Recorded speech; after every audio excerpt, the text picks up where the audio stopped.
to my channel. Today I'm going to be sharing with you one of my favourite Nigerian snacks, which is Nigerian meat pie. Now what I found with Nigerian meat pie is that no matter where you have it, either in a restaurant or in a shop, they never really taste the same. I mean, to be fair, it's cooking, so that doesn't surprise me. But for me, one of the reasons I love making meat pie is because I get to make it to my personal preference and how I like it. And with my meat pie, I like my meat pie filling to be nice and moist in the middle with a bit of vegetables, and then I like my pastry to be nice and thin but a little bit flaky. That's how I like it. I can be quite particular. So I'm going to be sharing my recipe with you. I hope you enjoy it. For my recipe, these are the ingredients you're going to need. So I'm going to be using today 500 grams of minced beef. I've got diced here 1 carrot and 1 potato. I also have diced 1 onion. I have 1 teaspoon of thyme seasoning cube. I don't have on display, but I'm going to be having and adding to it a little bit of nutmeg, curry powder, as well as chili. Hey, what can I say? Like I said, I make food to my personal preference, so I like chili pretty much in everything, but it's just a little bit, so just give it a bit of kick.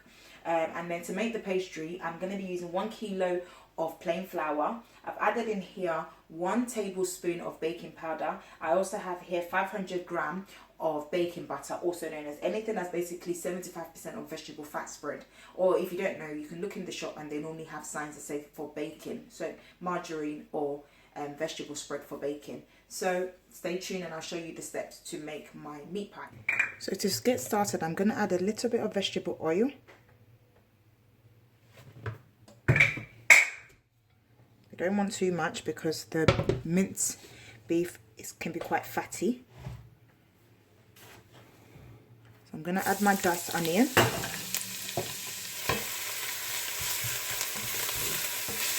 So what you want is for this to have a little bit of colour, and you should be able to achieve this in a few minutes.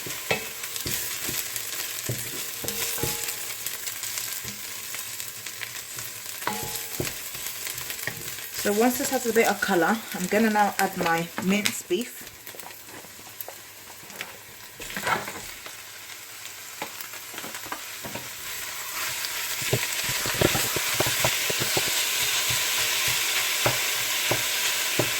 So I'm going to leave this now until all this is now brown, and which is when we know it's done.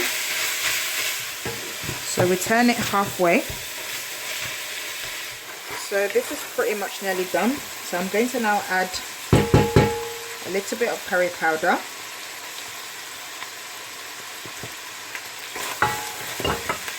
I'm going to add my seasoning cubes, my thyme, and my salt.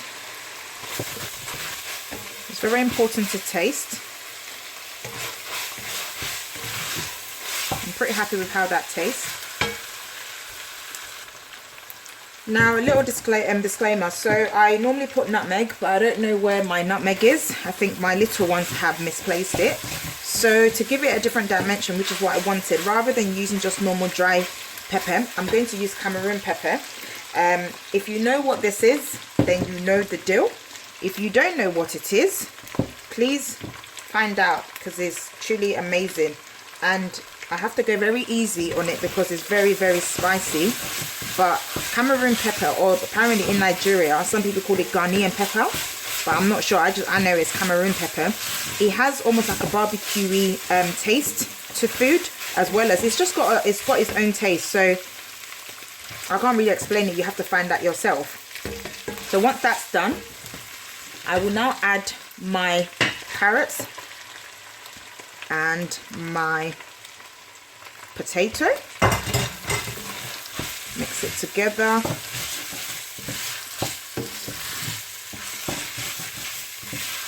And this is kind of the look you want, really. So normally some people will now leave this and let it cook, but I'm going to add water. I don't want too much.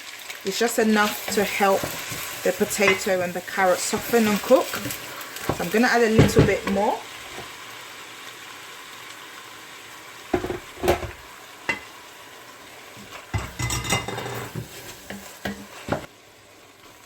So I'm going to add a little bit more seasoning because I'm not too happy with how it tastes. I feel like it needs more.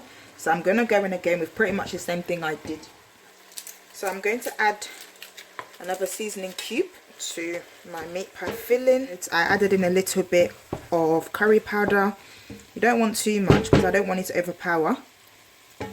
I'm pretty happy with that. Even without my usual nutmeg, I think it still tastes pretty amazing. So I'm going to cover this and leave this to do its thing. I'm going to pretty much leave it for about maybe 10 minutes and I'll mix it again. Filling is still on the cooker. I'm going to get mixing with the pastry. So like I said, I've got 1 kilo of flour, baking powder, as well as a pinch of salt. And then I'm going to put in just gradually, I'm going to put in bit by bit the vegetable spread. If you're wearing rings, I would definitely advise you to remove it at this point, unless you want your ring covered in flour. I will skip some parts, but you pretty much keep mixing it until you get it should be nice and flaky to start with, and then I will show you the next part. And the reason we're adding the butter in bit by bit is because if you add it all at once, it's going to make it harder to work with. So it's actually better to do it in small batches. So put in the vegetable spread bit by bit. So pretty happy with that. Keep adding more. So this is what the flour and butter looks like once I've mixed it all together. So it actually looks very crummy, which is what you want. Obviously this is not the finished product. So now I'm going to add water gradually. I'm going to let you know at the end how much water I add to this.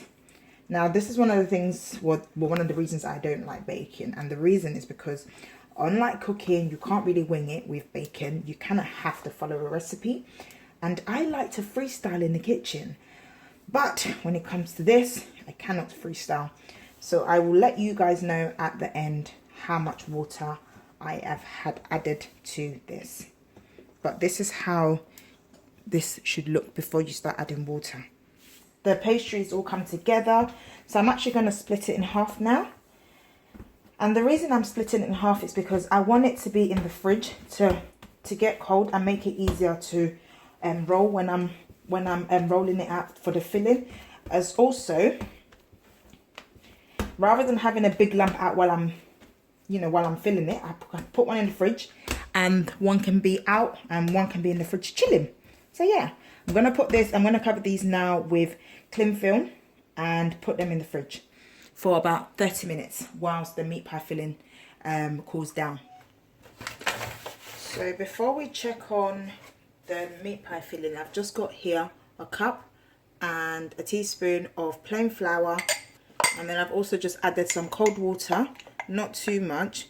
And if you ever wondered how people got their meat pie filling to be nice and moist, this is actually one way to keep your meat pie filling nice and moist, not just on the first day that you made it. So if, for example, like me, when you make meat pie, you make a lot and you put it in the fridge and you reheat it, your meat pie will still be nice and moist. So this is it. This is what I put in, and this is, I guess this is not even just Nigerian thing. This is something that is used if you're making a casserole and you want to thicken your gravy or anything. You just put either flour or corn flour, but I prefer plain flour because it doesn't really leave any taste afterwards. So yeah, as you can see by now, my potato, I don't even need to taste. I can already see that my potatoes are nice and soft. So as you can see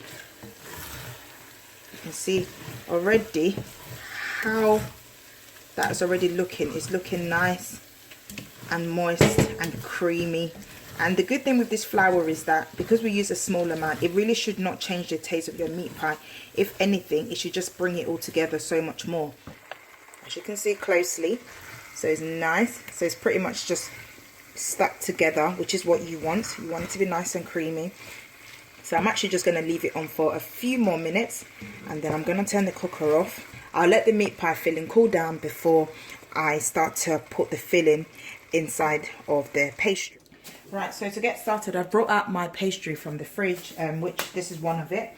And these are the different cutters I'm going to use just to show you that how you can achieve different shapes. The fork to press it down. I've got in here egg wash with a little bit of milk to glaze the meat pie with, so that's where you get that golden colour from. And then I've got my tray here. I've got inside flour. You could always use butter, but yeah, I don't I don't want to be scrubbing up oil again. So this is easier to clean as well. So I put the pastry on here once it's filled. So this is my filling that is now cold. And I also have my rolling pin. So to get started, we want to sprinkle some flour on the worktop to make it easier to work. And then sort of, it should be relatively easy to roll the pastry. As you can see, oh, what's this? It's got a little. So I'm going to put a little bit of flour on top again to just stop it from breaking up. I'm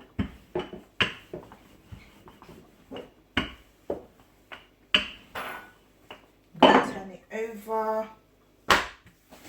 Put a little bit more flour. And the whole purpose of putting the flour is to really help it to not crack and to make it easier to work. Now, it's funny enough, I actually used to really not like making meat pie. Not because I didn't enjoy it, it's just because I found the pastry part was quite hard work. And then I realized actually that the reason it was hard work was because the dough it was quite tough, and it was quite hard to roll out. So it should be about 1 centimeter. So like I said, I don't like mine too thick. It's my IKEA cup, so I'm going to try this to cut nice and easy. And as you can see here, it's still a bit thick actually, so I'm going to roll it out a little bit more. It doesn't matter if it's not perfect circle, because this cutter is going to cut it. So ultimately what we want is about, we don't want it to be too full because then it will just spill over. So before we close it, we're just going to get egg wash and put it on the inside to help it seal.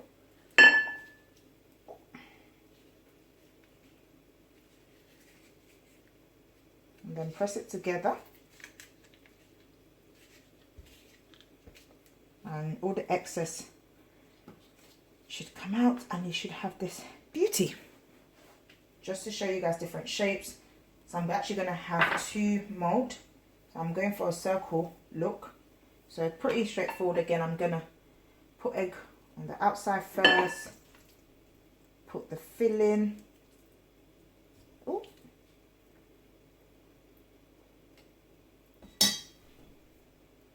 And then I'm going to put the second one on top. And then I'm just going to use my fingers to close it. So again, this is just to achieve and show you the different shapes that meat pie does not really have to be like, you know, the traditional way of how most of us are used to. So I'm actually going to use a fork, press it down. And the reason we're doing this is to really help it to seal, so it doesn't break open whilst it's in the oven baking. So here we are.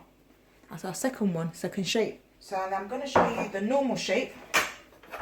I'm going to use my big purple cup. And the reason I'm using all these random things is to show you guys that, you know, if you don't have a cutter, honestly, it's fine. You don't have to use a cutter. You can just use anything else you have at home, so long as you can get a shape out of it. And again, we're going to put filling in there. So we're going to start, I normally tend to start from the outside, work my way up so it's nice and sealed, and then I'm going to use my fork again, and here we are. So we also have another meat pie shape. So these are the various shapes of meat pie that I ended up with. So we've got some parcels over here, we have some sort of like ravioli shape, and then some miniature cute ones. I have to say, this is super cute. I haven't actually done meat pie that small before. And then I had some leftovers, so I decided to make some parcels. So these are going to go in the oven for under 180 degrees for about 30 minutes. So it should be a nice golden colour. And yeah, I'll show you once it's finished. So these have been out of the oven, they've cooled down, and just to show you, so comes off easily, and all the different shapes that I did, and my parcels have actually turned out really well, I have to say, if I do say so myself. So here we are. The miniature ones have stayed in place. So this is the finished product. As you can see, everything looks nice. I'm just gonna break one so you can see how it looks inside. So I'm just going to take one of these,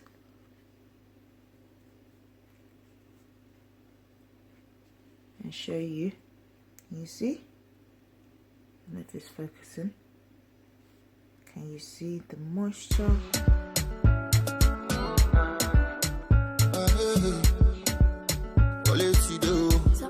Last I go cause strong. Big drum. Vegas. Yeah. Because I dey find Ugushi.